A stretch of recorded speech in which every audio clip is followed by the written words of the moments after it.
Time कितना हो रहा है? 4:05। चलो स्टार्ट करते हैं। G N Ramachandran founder of the Madras school of conformational analysis of biopolymer. इन्होंने दिया था triple helical structure of collagen, published in Nature in 1954। इन्होंने रामाचंद्रन प्लॉट का यूज किया था, ठीक है। लाइनस पॉलिंग ने अल्फा हेलिक्स और बीटा सीट स्ट्रक्चर दिए प्रोटीन के, ठीक है। सेल की अगर हम बात करते हैं तो सेल यहाँ पर एंटोनी वॉन लीवेनहॉक ने सबसे पहले देखा था और डिस्क्राइब किया था लाइव सेल को। रॉबर्ट ब्राउन ने न्यूक्लियस की डिस्कवरी की। सेल थ्योरी स्लाइडेन और स्वान के द्वारा दी गई। स्लाइडेन जर्मन बॉटनिस्ट थे जिन्होंने प्लांट के ऊपर एक्सपेरिमेंट किया था। स्वान 1839 में ब्रिटिश जूलॉजिस्ट थे, इन्होंने एनिमल और प्लांट सेल दोनों के ऊपर स्टडी किया था, ठीक, दोनों के ऊपर स्टडी किया था। स्लाइडेन और स्वान दोनों ने मिलकर सेल थ्योरी को दिया, लेकिन सेल थ्योरी ये बताने में फेल हो गई कि नई सेल कैसे बनती हैं। तब रुडोल्फ विर्चो ने 1855 में बताया कि सेल डिवाइड करती हैं और नई सेल पुरानी सेल से बनती है। ऑमनिस सेल्ला ई सेल्ला, रुडोल्फ विर्चो ने कहा था। उन्होंने स्लाइडेन और स्वान की थ्योरी को मॉडिफाई किया और सेल थ्योरी को एक फाइनल शेप दिया। दो सेंटेंसेस में बताया गया मॉडर्न सेल थ्योरी में all living organism are composed of cell and product of cell, ये स्लाइडेन स्वान ने बताया था। Cell arises from pre existing cell, ये रुडोल्फ विर्चो के द्वारा बताया गया। Cytoplasm is the main arena of cellular activity in both plant and animal cell. Ribosome एक नॉन मेम्ब्रेन बाउंड स्ट्रक्चर है जो सभी सेल में पाया जाता है, चाहे प्रोकैरियोटिक हो चाहे यूकैरियोटिक सेल हो। सेल के अंदर राइबोसोम न केवल साइटोप्लाज्म में बल्कि दो ऑर्गेनेल के अंदर भी होता है, क्लोरोप्लास्ट और माइटोकॉन्ड्रिया में, और एंडोप्लाज्मिक रेटिकुलम के ऊपर भी होता है। एनिमल सेल में एक और नॉन मेम्ब्रेन बाउंड ऑर्गेनेल होता है जिसे सेंट्रोसोम कहते हैं, जो सेल डिवीजन में मदद करता है, सेल डिवीजन में मदद करता है, ठीक है। माइकोप्लाज्मा सबसे स्मॉलेस्ट सेल होती है जिनका साइज 0.3 माइक्रोमीटर होता है, क्योंकि बैक्टीरिया की अगर बात करें तो बैक्टीरिया का साइज 3 से 5 micrometre. Largest isolated single cell ostrich होती है। आरबीसी का जो साइज होता है 7 माइक्रोमीटर डायमीटर होता है। नर्व सेल की बात करें तो नर्व सेल सबसे लॉन्गेस्ट सेल होती हैं। आरबीसी राउंड और biconcave, white blood cell amoeboid होती हैं। कॉलमनर सेल लॉन्ग और नैरो होती, मीजोफिल राउंड और ओवल होती, ट्रैकिड इलोंगेटेड होती, नर्व सेल लॉन्ग और ब्रांच्ड होती हैं। प्रोकैरियोटिक सेल में बैक्टीरिया, साइनोबैक्टीरिया, माइकोप्लाज्मा और PP LO pleuro pneumonia like organism आ जाते हैं। ये छोटे होते हैं लेकिन रैपिडली डिवाइड करते हैं। बैसिलस मतलब रॉड, कॉकस मतलब स्फेरिकल, विब्रियो मतलब कॉमा और स्पाइरलम मतलब स्पाइरल शेप के होते हैं। All prokaryote have a cell wall surrounding the cell membrane except the mycoplasma. Mycoplasma में सेल वॉल नहीं पाई जाती है, ठीक है। इनका जो जेनेटिक मटेरियल होता है प्रोकैरियोट का वो नेकेड होता है, जहां पर कोई न्यूक्लियर मेम्ब्रेन नहीं होती है। जीनोमिक डीएनए के अलावा ज़्यादातर बैक्टीरिया में सर्कुलर डीएनए पाया जाता है जिसे प्लाज्मिड का नाम दिया जाता है, ठीक। प्लाज्मिड डीएनए कुछ unique phenotypic character in bacteria को प्रोवाइड करते हैं, जैसे रेजिस्टेंस टू एंटीबायोटिक। साथ ही जो प्लाज्मिड डीएनए होता है बैक्टीरियल ट्रांसफॉर्मेशन में भी इंपॉर्टेंट रोल प्ले करता है। इनमें कुछ इंक्लूजन भी पाए जाते हैं, ठीक है। और साथ ही साथ सेल मेम्ब्रेन की इनफोल्डिंग मीजोसोम होती हैं। Mesosome are the infolding of the cell membrane. Typical bacteria 102 micrometre, PPLO 0.1 micrometre, virus का साइज 0.02 से 0.2 माइक्रोमीटर, टिपिकल यूकैरियोटिक सेल 10 से 20 माइक्रोमीटर होती है। सेल एनवेलप की बात करें तो सेल एनवेलप में 3 लेयर हो सकती हैं। सेल एनवेलप में 3 लेयर होती हैं। आउटर मोस्ट ग्लाइकोकैलिक्स होता है, उसके बाद सेल वॉल होती है और इनर मोस्ट प्लाज्मा मेम्ब्रेन पाई जाती है। जो ग्लाइकोकैलिक्स है अगर ये थिक और टफ होता है तो इसे कैप्सूल कहते हैं। लूज शीथ होती तो इसे स्लाइम लेयर का नाम दिया जाता है। जो सेल वॉल है ये सेल को शेप प्रोवाइड करने का काम करता है। Plasma membrane selectively permeable nature की होती है और इसका स्ट्रक्चर यूकैरियोटिक सेल मेम्ब्रेन की तरह होता है। मीजोसोम जो होते हैं ये प्लाज्मा मेम्ब्रेन के एक्सटेंशन होते हैं जो वेसिकल ट्यूब्यूल या लैमेली के फॉर्म में होते हैं। सेल वॉल फॉर्मेशन में, डीएनए रेप्लिकेशन में, डिस्ट्रीब्यूशन टू डॉटर सेल में मदद करते हैं। इसके अलावा रेस्पिरेशन सबसे इंपॉर्टेंट काम है, सिक्रीशन और सरफेस एरिया को बढ़ाना और उसके एंजाइमेटिक कंटेंट को बढ़ाने का काम करते हैं। कुछ प्रोकैरियोटिक सेल जैसे साइनोबैक्टीरिया में जो मेम्ब्रेनस एक्सटेंशन होते हैं उन्हें क्रोमेटोफोर कहा जाता है, जिनमें पिगमेंट होते हैं जो फोटोसिंथेसिस में रोल प्ले करते हैं। बैक्टीरिया में अगर फ्लैजिला होगा तो फ्लैजिला के 3 पार्ट होते हैं, फिलामेंट और basal body. Filament longest portion होता है। पाइली और फिम्बरी भी सरफेस स्ट्रक्चर होते हैं, लेकिन इनका मोटिलिटी में कोई रोल नहीं होता है। पाइली इलोंगेटेड ट्यूबुलर स्ट्रक्चर होते हैं और जो फिम्बरी होते हैं ये ब्रिसिल लाइक स्ट्रक्चर होते हैं। इनका जो रोल होता है ये हेल्प करते हैं attach the bacteria to rock and stream and also to the host tissue. Prokaryotic ribosome का साइज होता है 15 नैनोमीटर से 20 नैनोमीटर साइज। ये 70 राइबोसोम होता है जो 50 और 30 सब यूनिट से मिलकर बना होता है। Ribosome are the site of the protein synthesis. कई सारे राइबोसोम एक सिंगल एमआरएनए पे अटैच होते हैं जिसे पॉलीराइबोसोम या पॉलीसोम का नाम दिया जाता है। इंक्लूजन बॉडी के अंदर इस फूड को स्टोर करने का काम किया जाता है। इनके ऊपर कोई मेम्ब्रेन नहीं पाई जाती हैं।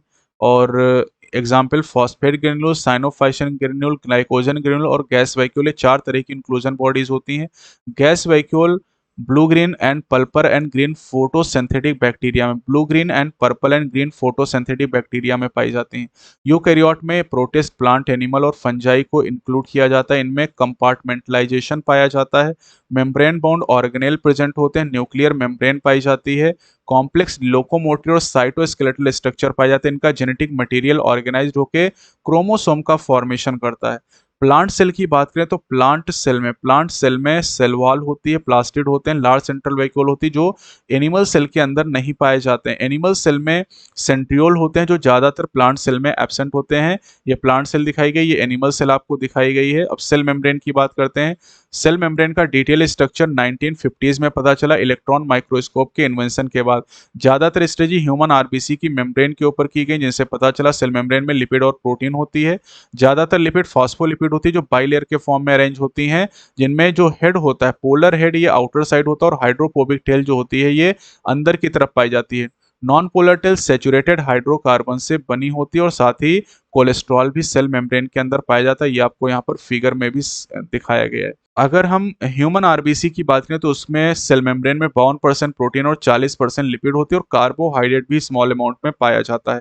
2 तरह की मेम्ब्रेन प्रोटीन होती है, एक को इंटीग्रल और दूसरे को पेरिफेरल के नाम से जानते हैं। ये इंटीग्रल प्रोटीन दिखाई गई है और ये पेरिफेरल प्रोटीन आपको यहाँ पर दिखाई गई। Fluid mosaic model Singer and Nicolson ने 1972 में दिया था जिसमें कोएसिव फ्लूइड नेचर बताया गया लिपिड का और इसमें प्रोटीन का लेटरल मूवमेंट होता है जिसे फ्लूइडिटी के टर्म में हम मेजर कर सकते हैं। ठीक है। प्लाज्मा मेम्ब्रेन का जो सबसे इंपॉर्टेंट फंक्शन है वो ट्रांसपोर्ट ऑफ मॉलिक्यूल का transport simple diffusion, facilitated diffusion या एक्टिव ट्रांसपोर्ट से हो सकता है। न्यूट्रल सॉल्यूट का ट्रांसपोर्ट जो होता है वो सिंपल डिफ्यूजन से होता है। वाटर का जो मूवमेंट होता है सिंपल डिफ्यूजन के द्वारा उसे ऑस्मोसिस कहते हैं। पोलर मॉलिक्यूल जो होते हैं बेटा, पोलर मॉलिक्यूल को ट्रांसपोर्ट करने के लिए कैरियर प्रोटीन की जरूरत पड़ती है जिसे फैसिलिटेटेड डिफ्यूजन कहते हैं। और अगर अगर लो कंसंट्रेशन से हाई की तरफ जाना तो उसके लिए एनर्जी खर्च होगी एटीपी के फॉर्म में जिसे एक्टिव ट्रांसपोर्ट कहते हैं। जैसे सोडियम पोटेशियम पंप एक समय में एक एटीपी को खर्च करके 5 आयन को ट्रांसपोर्ट करता है, जैसे मैंने नोकिया कोड आपको बताया था। सेल वॉल की बात करें, सेल वॉल एक नॉन लिविंग रिजिड स्ट्रक्चर होता है, फंजाई और प्लांट में पाया जाता है। एल्गी की सेल वॉल बनी होती है सेलोज गैलेक्टन मैनन और कैल्शियम कार्बोनेट की, जबकि दूसरे प्लांट की सेल वॉल सेलोज, हेमिसेलोज, पेक्टिन और प्रोटीन के द्वारा बनी होती है। प्राइमरी सेल वॉल जो होती है उसमें ग्रोथ करने की क्षमता होती है और सेकेंडरी वॉल का फॉर्मेशन हमेशा प्राइमरी वॉल के अंदर की तरफ होता है। मिडिल लैमेला कैल्शियम पेक्टेट से बनी होती है जो नेबरिंग सेल को होल्ड या ग्लूज चिपकाने का काम करती है। मिडिल लैमेला और सेल वॉल को छेदने का काम प्लाज्मोडेस्माटा करता है और ये 2 नेबरिंग सेल के साइटोप्लाज्म को एक दूसरे से कनेक्ट कर देता है। एंडोमेम्ब्रेन सिस्टम की अगर हम बात करें तो एंडोमेम्ब्रेन सिस्टम में एंडोप्लाज्मिक रेटिकुलम आ जाएगा, गोल्जी बॉडी, लाइसोसोम और वैक्यूल आ जाएंगे। माइटोकॉन्ड्रिया, क्लोरोप्लास्ट, पेरोक्सिसोम ये एंडोमेम्ब्रेन सिस्टम का पार्ट नहीं है क्योंकि इनका काम इनसे कोऑर्डिनेटेड नहीं होता है। एंडोप्लाज्मिक रेटिकुलम की अगर हम बात करते हैं तो एंडोप्लाज्मिक रेटिकुलम 2 तरह की होती हैं। अगर इन पे राइबोसोम है तो इन्हें RER रफ एंडोप्लाज्मिक रेटिकुलम कहते हैं और अगर इन पे राइबोसोम नहीं तो इन्हें SER के नाम से जाना जाता है, इन्हें SER का नाम दिया जाता है। RER का काम क्या है? प्रोटीन सिंथेसिस और सिक्रीशन का काम करती हैं और ये न्यूक्लियस की आउटर मेम्ब्रेन के साथ एसोसिएटेड भी होती हैं। स्मूथ एंडोप्लाज्मिक रेटिकुलम लिपिड की सिंथेसिस करती हैं और लिपिड लाइक स्टेरॉयडल हार्मोन जैसे टेस्टोस्टेरोन, एंड्रोजन इनकी सिंथेसिस भी SER के द्वारा होती। कैमिलो गोल्जी ने 1898 में गोल्जी बॉडी की डिस्कवरी की थी। गोल्जी बॉडी में जो सिस्टर्नी होती है उनका साइज 0.5 से 1 माइक्रोमीटर होता है। इनमें सिस और ट्रांस दो फेस पाई जाती है। सिस जो होती है कॉन्वेक्स या फॉर्मिंग फेस होती है, और जो ट्रांस है ये कॉनकेव या मैच्योरिंग फेस के नाम से जानी जाती है। गोल्जी बॉडी की अगर हम बात करें तो ये पैकेजिंग करने का काम करती है, इसलिए इसे पैकेजिंग ऑर्गेनेल भी कहा जाता है। और यहाँ पर गोल्जी बॉडी के अंदर ग्लाइकोप्रोटीन और ग्लाइकोलिपिड इन दो चीजों की सिंथेसिस होती है। लाइसोसोम क्या होते हैं?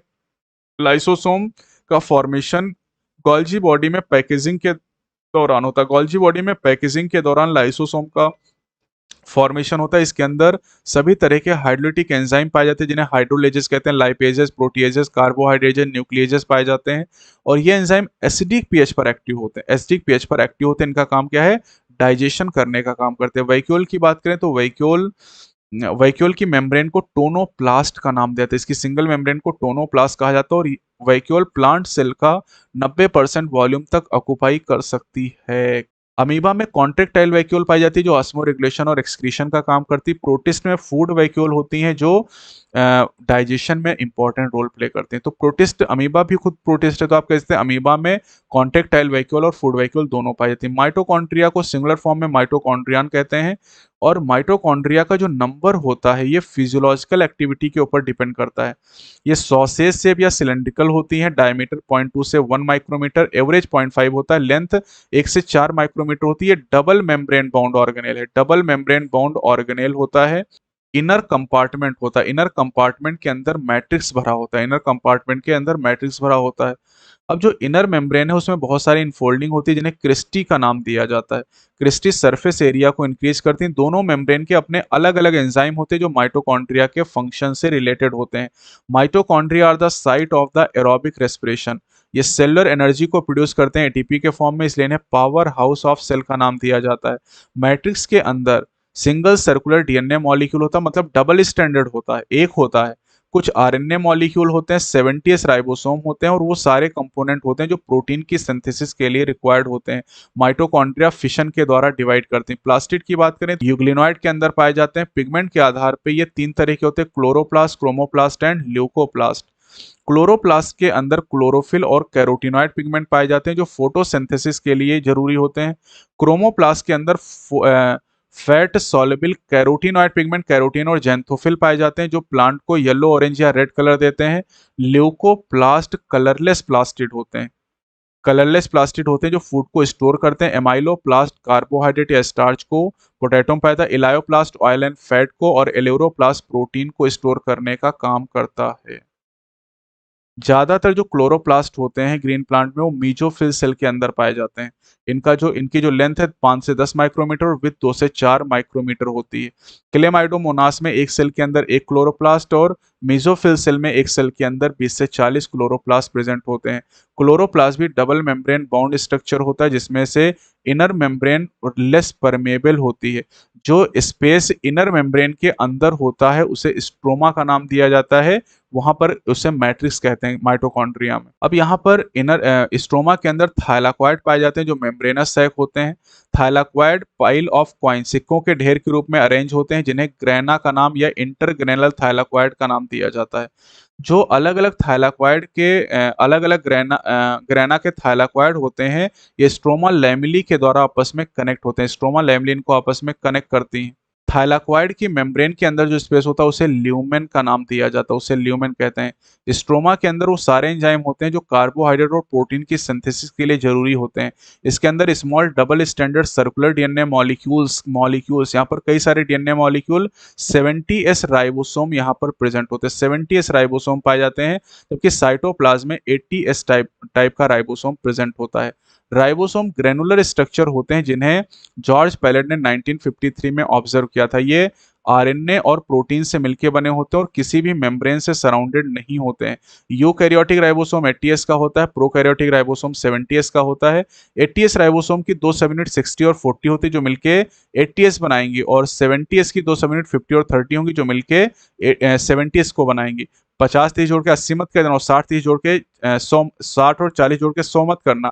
ये स्वेडबर्ग यूनिट कहलाती है, जिसे सेडिमेंटेशन कॉफिशिएंट कहते हैं। ये इनडायरेक्टली डेंसिटी और साइज को मेजर करने का काम करती है। स्मॉल सब यूनिट है, ये लार्ज सब यूनिट है, दोनों मिलके राइबोसोम का फॉर्मेशन करते हैं। साइटोस्केलेटन की बात करें, these are filamentous proteinaceous structure. 3 form में होते हैं, माइक्रोट्यूब्यूल, माइक्रोफिलामेंट, इंटरमीडिएट फिलामेंट। काम क्या होता है? Mechanical support, motility and maintenance of the shape of the cell. Cilia और फ्लैजिला की अगर हम बात करते हैं तो सिलिया और फ्लैजिला में सिलिया छोटे होते हैं, फ्लैजिला जो होते हैं लॉन्गर स्ट्रक्चर होते हैं। प्रोकैरियोट में भी फ्लैजिला आपने पढ़ा था, लेकिन वो स्ट्रक्चरली डिफरेंट होता है, यूकैरियोटिक फ्लैजिला से अलग होता है। सिलिया और फ्लैजिला सबसे बाहर प्लाज्मा मेम्ब्रेन से कवर होता है। इनकी कोर को एक्सोनीम कहते हैं और एक्सोनीम के अंदर करीब 20 माइक्रोट्यूब्यूल पाए जाते हैं। एक्सोनीम के अंदर माइक्रोट्यूब्यूल 9 डबलेट के फॉर्म में होते हैं जो पेरिफेरल्स माइक्रोट्यूब्यूल के नाम से जाने जाते हैं, और एक पेयर सेंट्रली माइक्रोट्यूब्यूल होता है जिसे 9+2 अरेंजमेंट कहा जाता है। 9+2 अरेंजमेंट कहा जाता है। जो सेंट्रल माइक्रोट्यूब्यूल होते हैं वो ब्रिज के द्वारा कनेक्टेड होते हैं और सेंट्रल शीथ से इनक्लोज होते हैं। अब जो सेंट्रल शीथ है वो पेरिफेरल डबलेट से कनेक्टेड होती है रेडियल स्पोक के द्वारा। 9 रेडियल स्पोक प्रेजेंट होते हैं। पेरिफेरल डबलेट आपस में कनेक्टेड होते हैं लिंकर के द्वारा या इंटर डबलेट ब्रिज के द्वारा कनेक्टेड होते हैं। सिलिया और फ्लैजिला दोनों ही सेंट्रियोल लाइक स्ट्रक्चर से निकलते हैं जिन्हें बेसल बॉडी कहते हैं। सेंट्रोसोम, सेंट्रोसोम के अंदर 2 सिलेंड्रिकल स्ट्रक्चर होते हैं जिन्हें सेंट्रियोल कहा जाता है। ठीक है, सेंट्रियोल का नाम दिया जाता है। सेंट्रियोल, दोनों सेंट्रियोल एक दूसरे के परपेंडिकुलर होते हैं और इनका ऑर्गेनाइजेशन होता है कार्ट व्हील, यानी बैलगाड़ी के पहिए की तरह का अरेंजमेंट यहाँ पर प्रेजेंट होता है। यहाँ पर जो पेरिफेरल फाइब्रिल होते हैं वो ट्रिपलेट होते हैं और ये ट्रिपलेट आपस में इंटर ट्रिपलेट ब्रिज के द्वारा एक दूसरे से जुड़े होते हैं। सेंट्रल पोर्शन की बात करें तो सेंट्रल जो पोर्शन होता है उसे हब कहते हैं और इस हब के अंदर कोई भी माइक्रोट्यूब्यूल प्रेजेंट नहीं होते हैं। जो हब होता है ये पेरिफेरल ट्रिपलेट से रेडियल स्पोक के द्वारा कनेक्ट होता है। ये जो अरेंजमेंट होता है इसे 9+0 कहते हैं और 9+0 27 होता है बेटा, है ना, क्योंकि जो 9 होते हैं ट्रिपलेट के फॉर्म में पाए जाते हैं। सेंट्रियोल बनाता है बेसल बॉडी को और बेसल बॉडी से सिलिया और फ्लैजिला बनता है। साथ ही सेंट्रियोल स्पिंडल फाइबर को बनाता है। स्पिंडल फाइबर से स्पिंडल एपरेटस बनता है एनिमल सेल में सेल डिवीजन के दौरान। न्यूक्लियस की डिस्कवरी रॉबर्ट ब्राउन के द्वारा 1831 में की गई। न्यूक्लियस को बेसिक डाई से स्टेन करते हैं और इसका क्रोमैटिन नाम फ्लेमिंग के द्वारा दिया गया। इंटरफेज न्यूक्लियस की बात करें तो इंटरफेज न्यूक्लियस में क्रोमैटिन हमें मिलेगा जो कि न्यूक्लियोप्रोटीन स्ट्रक्चर होता है। इसके अलावा न्यूक्लियर मैट्रिक्स या न्यूक्लियोप्लाज्म मिलेगा। एक या एक से ज्यादा स्फेरिकल बॉडीज न्यूक्लियोलस या न्यूक्लियोलाई पाई जाएंगी। दो nucleus double membrane bound structure होता है और दोनों मेम्ब्रेन के बीच के स्पेस को पेरी न्यूक्लियर स्पेस कहते हैं जो 10 से 50 नैनोमीटर हो सकता है। नॉर्मली एक सेल के अंदर एक ही न्यूक्लियस होता है, लेकिन न्यूक्लियस के नंबर में कई सारी वेरिएशन होती है। जैसे इरिथ्रोसाइट और स्यू ट्यूब सेल जो होती हैं बेटा, मैमल की इरिथ्रोसाइट और स्यू ट्यूब सेल जो होती हैं उनमें न्यूक्लियस नहीं पाया था, उन्हें इन्यूक्लिएट सेल कहा जाता है। न्यूक्लियोलस की बात करें तो स्फेरिकल स्ट्रक्चर होते हैं और इनके ऊपर कोई भी मेम्ब्रेन नहीं पाई जाती। These are the site of ribosomal RNA synthesis, बहुत इंपॉर्टेंट है। जो सेल प्रोटीन सिंथेसिस में ज़्यादा इन्वॉल्व होती हैं उनमें लार्जर और ज़्यादा नंबर में न्यूक्लियोलाई प्रेजेंट होते हैं। न्यूक्लियो प्रोटीन की अगर हम बात करें बेटा तो न्यूक्लियो प्रोटीन फाइबर को क्रोमैटिन कहते हैं। ये क्रोमैटिन सेल डिवीजन के दौरान क्रोमोसोम का फॉर्मेशन करते हैं। क्रोमैटिन के अंदर डीएनए भी होता है ना, डीएनए भी होता है, आरएनए भी होता है, हिस्टोन प्रोटीन भी पाई जाते हैं और नॉन हिस्टोन प्रोटीन। 4 चीजों से क्रोमैटिन का फॉर्मेशन होता है। सिंगल ह्यूमन सेल के अंदर 2 मीटर लॉन्ग डीएनए होता है जो 46 क्रोमोसोम में डिस्ट्रीब्यूटेड होता है। क्रोमोसोम की अगर हम बात करें तो हर क्रोमोसोम में एक प्राइमरी कॉन्स्ट्रिक्शन या सेंट्रोमियर पाया जाता है जिसके साइड पर काइनेटोकोर प्रेजेंट होते हैं। ये देखिए काइनेटोकोर आपको दिखाए भी गए यहाँ पर। सेंट्रोमियर 2 क्रोमैटिड को होल्ड करके रखता है। सेंट्रोमियर की पोजीशन के आधार पर क्रोमोसोम 4 तरह के होते हैं, मेटासेंट्रिक, सबमेटासेंट्रिक, एक्रोसेंट्रिक और टीलोसेंट्रिक। ये 4 तरह के क्रोमोसोम हो जाएंगे। मेटासेंट्रिक में मिडिल सेंट्रोमियर होता है, सब मेटासेंट्रिक में centromere slightly away from the middle होता है, एक्रोसेंट्रिक में क्लोज टू एंड होता है, क्लोज टू एंड होता है और टीलोसेंट्रिक में टर्मिनल सेंट्रोमियर प्रेजेंट होता है। ये फिगर आपको दिखाए गए। कुछ क्रोमोसोम में सेकेंडरी कॉन्स्ट्रिक्शन भी पाया जाता है। कुछ क्रोमोसोम में non staining secondary constriction constant location पे होता है जिससे एक स्मॉल फ्रेगमेंट बनता है जिससे सैटेलाइट का नाम दिया जाता है और जिन क्रोमोसोम में होता है उन्हें सैटेलाइट क्रोमोसोम या सैट क्रोमोसोम कहते हैं। Microbodies single membrane bound structure होते हैं जिनके अंदर एंजाइम पाए जाते हैं और ये प्लांट और एनिमल दोनों सेल के अंदर होती हैं। जैसे ग्लाइक्सिसोम और पेरोक्सिसोम की बात करें तो ये माइक्रोबॉडीज के एग्जाम्पल हो जाएंगे।